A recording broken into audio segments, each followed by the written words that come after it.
Let's move to our first corporate guest. The state-run BEML has received an order, a 500 crore order from, I think it's a 1,500 crore order from the Ministry of Defence for the supply of demine equipment for T-90 tanks used by the Army. DK Hota, the chairman, joins us. Good morning, Mr. Hota. Thank you very much. Can you tell us approximately how long this order will take to deliver? What margins does it come with? Morning, Lata. Actually, the order is roughly about 558 crores and the number of equipments is 1,500. So this year we have to supply 100 numbers and it's spread over a period of time. I believe it's about 7 years. This was won against competitive bidding against the private sector and we came up tops on this. Okay. This has a fair amount of margins. Of course, it was through a competitive bidding, so therefore the margins would not be very, very high. Okay. Could you put a number to that not very high? And also, what does this take your order book to? How many years or months of visibility you have with the orders in hand? See, if you look at the order book at the moment in defense, we have roughly about 3,000 crores of orders. This was at the beginning of the year on 1st of April. It was about 2,500.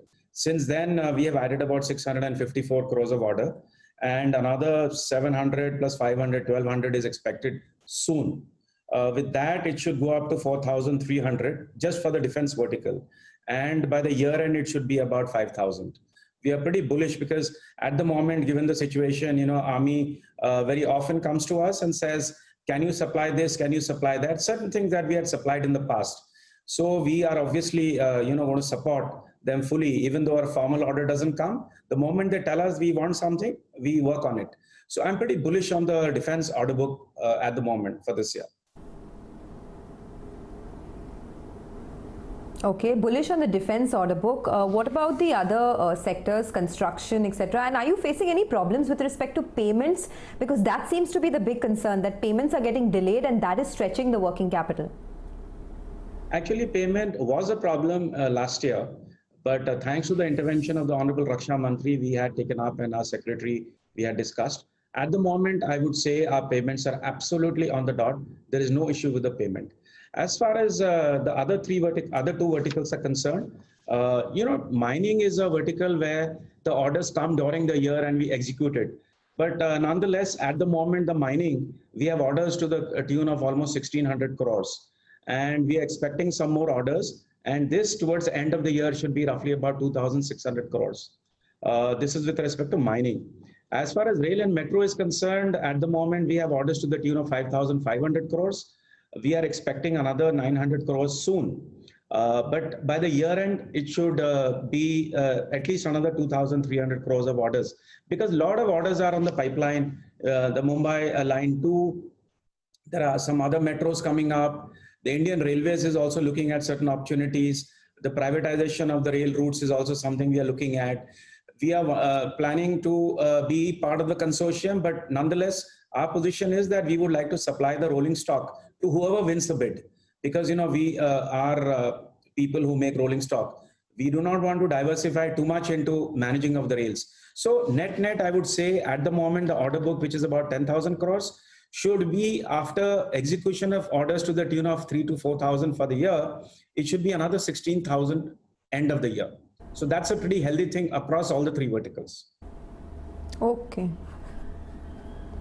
Okay, so you ended FY20 with about 11,000 crores of order book, and now you're saying that by the end of the year, this year, you'll be at about 16,000 crores, and payments are also coming in on time. So can you give us a sense of what the revenues will be? I mean, at the end of FY20, your revenues were about 3,000 crores, so that's the base you're sitting on. By the end of FY21, what are you projecting?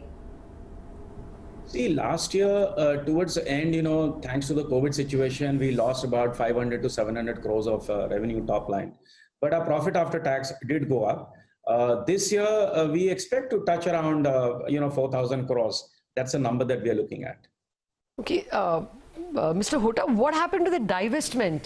The government's overall policy itself has changed in favor of divestment. They're using the word privatization and not just, follow-on sales and things like that. Yesterday, the chief economic advisor, the secretaries, DPAM secretary, all of them said the BEML was up there in terms of divestment, right? 28% of the 54 they hold. What's the latest? Well, BEML was the first, and we still are in the list of companies to be privatized. Just a couple of days back, we had a meeting with the government on the privatization. We have a fully owned subsidiary called Vignan Industries that we are going to close. And as far as BEML is concerned, the land issues, etc., has been discussed with the government, and hopefully things should happen soon.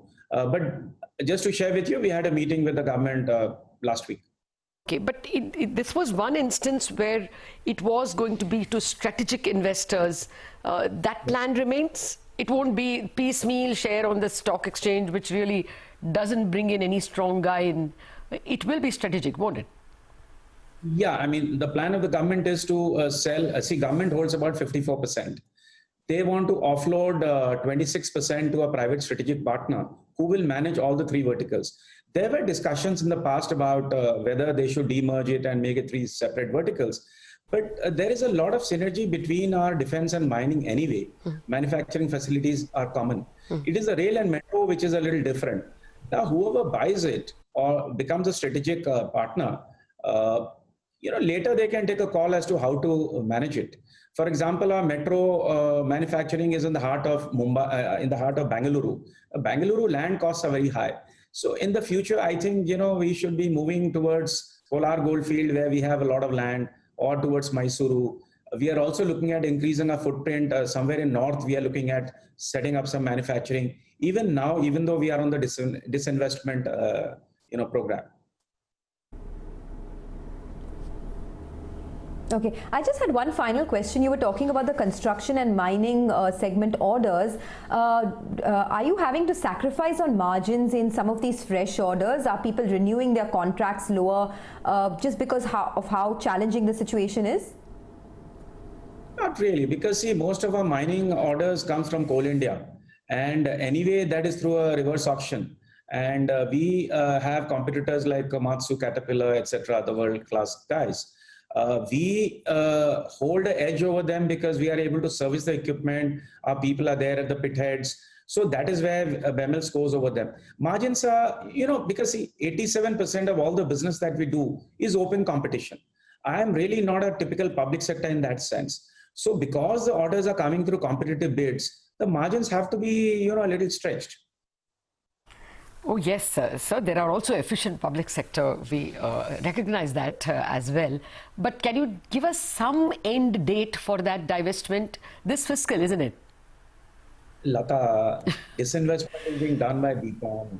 It's better that you ask Secretary DPAM. We will. Because, I have personally told the government that, look, whatever you are doing, do it fast, because the morale of the people, people get a little nervous. And notwithstanding the disinvestment which has been happening for the last 3 years, we have churned out our best results ever. Yes. So this talks about the resilience of the company and the manpower and the motivation and the morale. No, I'm sure it'll be heard. And at the moment, the government seems serious. Thank you very much for a very fruitful conversation, Mr. Hota.